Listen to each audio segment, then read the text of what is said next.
I have anxiety panic attacks at least one time per day. How can I calm down? I mean, if I think on what's happening, the panic becomes worse. Help.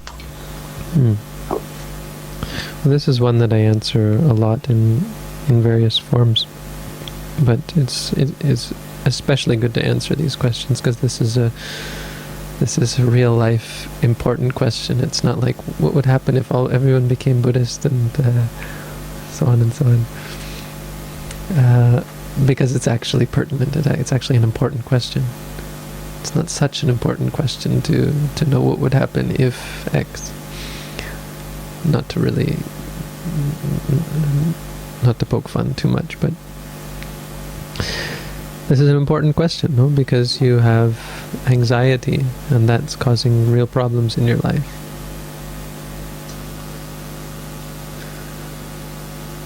So you have to ask yourself: is the anxiety really a problem? Is the problem really the anxiety? Because if it is, then clearly looking at it is not the answer, right? Because when you look at it, it gets stronger. It becomes clearer. You get even more focused on the anxiety. But let's step back a second and really ask ourselves, what happens when you're anxious? What does it do? Probably it tenses up the stomach, tenses up the head, tenses up the shoulders, and makes you feel really bad, and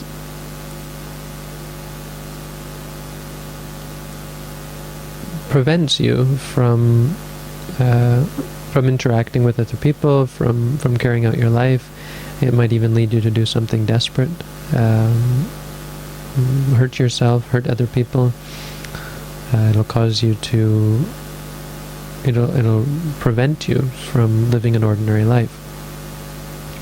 But what is actually going on there? When you have the anxiety,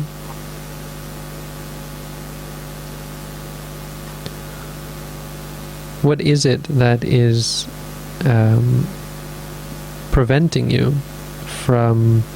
What is it that is actually preventing you from carrying out your life in an ordinary manner? When you look, what I'm trying to say here in a bit of an awkward way is that when you look at the anxiety, you'll see that actually it really isn't objectively a very big problem at all. Anxiety is a state of mind that causes physical reactions, tensing and so on. But it really stops there. A simple anxiety, panic attack, stops there. It has effects in the mind, it has effects in the body, but unless we react to it in a negative way, it doesn't have a massive impact or a significant impact on our lives. It doesn't have to have a significant impact on our lives in any way.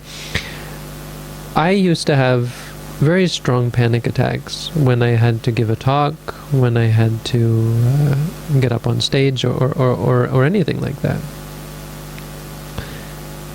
And this was an issue as a Buddhist monk, because people think you're in robes and, well, you must know something, and so they want you to give a talk, and so you get up on stage, and sometimes in front of hundreds or I don't know, hundreds of people anyway, and it can create a real panic attack. That is a clear example of how people who don't have a strong tendency to panic can really panic. And what I found through the meditation was, the hardest part of it was that noting didn't help. Meditation didn't help, because I would acknowledge it. I would say to myself, afraid, or feeling, and the tension in the stomach and so on, and it wouldn't go away. Sometimes it would get even worse. But what I found was that by doing it anyway, by noting anyway, regardless of whether it was going away, by trying and trying and trying and really putting my heart into the noting and every moment to be aware of what's going on, that the panic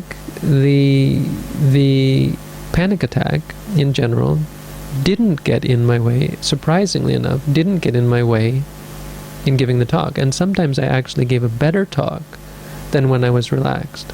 I've seen motivational speakers, because when I was young I would go to all these motivation or these leadership conferences, and they'd have motivational speakers. I saw one motivational speaker twice, and it's something I'll always remember. The first time he gave the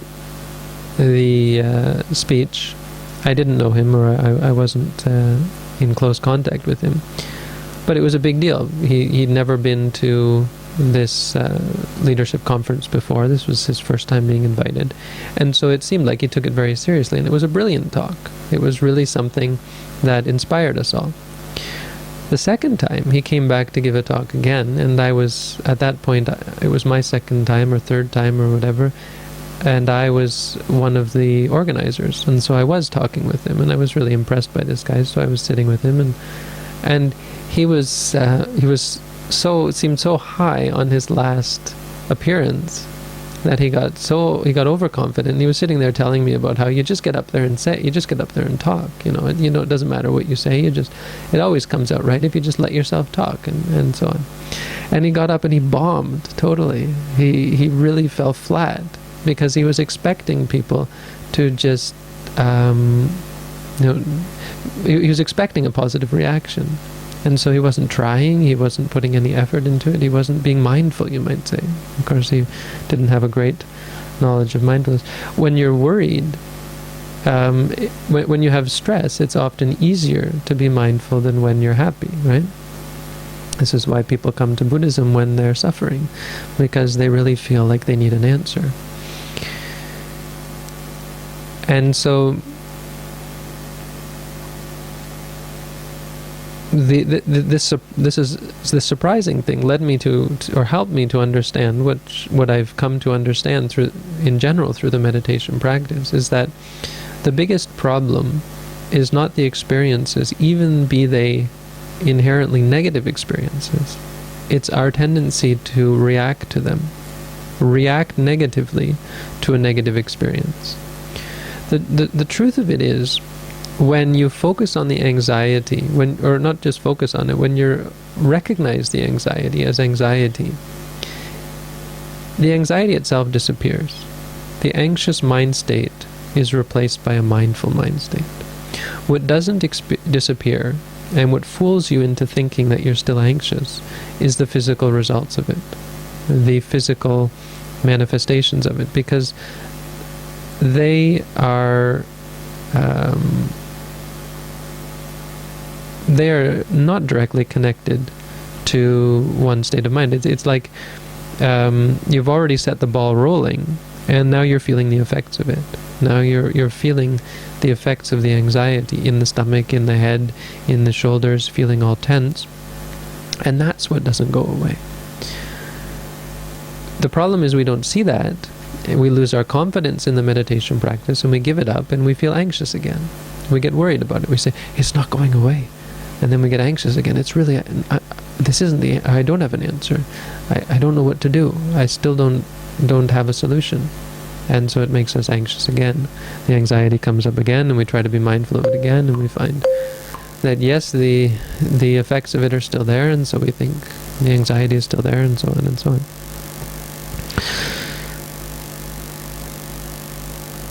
If we are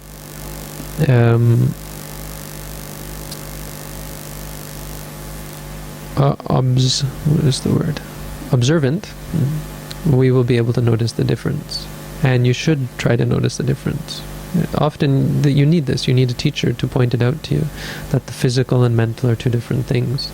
It's the first stage of knowledge that a person comes to. The difference between the physical and the mental, and the separation between them two. And in fact, that's what you're realizing. That's what this is showing to you. It's showing you the difference between the physical and mental, because when you say, oh, anxious, or worried, the worry is already gone. At that moment, you're not worried, you're focused and mindful and clearly aware. The physical is not affected by that.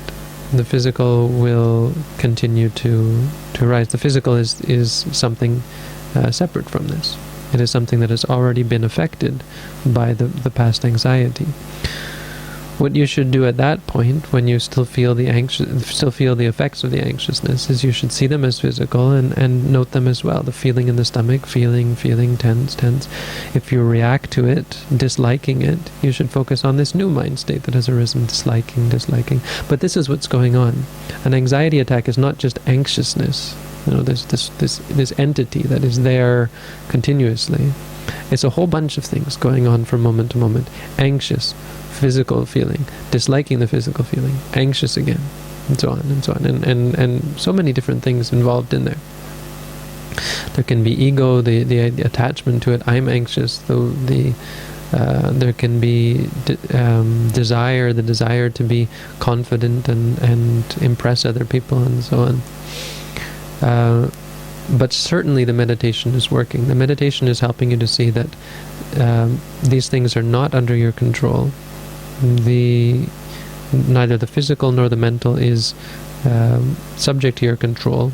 The more you cling to it, the more you try to fix it or try to avoid it, and try to change it, try to make things better, the more suffering, stress, and disappointment you'll create for yourself. The bigger the problem will become. So, when the anxiety comes, it is correct to say to yourself, anxious, to focus on it, to be mindful of it, to let yourself, quote unquote, be anxious. Because the anxiety is not what's the problem. The problem is your reaction to generally physical states that are caused by the anxiety. Anxiety is just a moment. It's something that occurs in the moment and then is gone. At the moment when you're mindful, it's already gone. All that's left is the physical experiences, which should be noted as well. And if you can be thorough with this and note everything, note the anxiety when it's there, note the physical sensations, note the disliking, going back and forth, and be thorough and complete in your noting, you'll begin to get the hang of it, and you will realize that it doesn't matter what arises. Nothing has the power to hurt you until you react to it. Not even negative mind states can hurt you until you react to them. So, just be a little more patient with it, and you'll see for yourself the things that I'm explaining to you. If you're a little more patient with the anxiety, noting it even though the anxiety doesn't seem to go away, and noting more over the physical sensations, the disliking of the anxiety, and so on. Every physical and mental experience that arises from moment to moment, you will see, and you'll be able to break these things apart, and you'll cease to be disturbed by them, because you'll see that they don't have any power over you, and that it doesn't really matter what occurs. It doesn't matter whether you get afraid. It doesn't matter whether you're anxious. It doesn't even matter whether it inhibits your ability to perform in life. It doesn't matter if people think you're a fool and useless and incompetent. It doesn't really matter. It doesn't matter if you're thrown out on the street. It doesn't matter if you die. When you come to this realization, this is what really overcomes anxiety. I mean, I guess I had real anxiety problems, even as a monk. And it's something that, through practice, really is really easy to solve, actually. I think anxiety and fear are really easy ones to solve. They may not be eradicated quickly, but the solution comes fairly quickly when you realize that it doesn't really matter. Yeah, you can be anxious. Yeah, you can be afraid. And these are of course, acceptance, which is the opposite of anxiety, and that destroys them, I think. Anybody want to chime in there? Marianne, have something to add?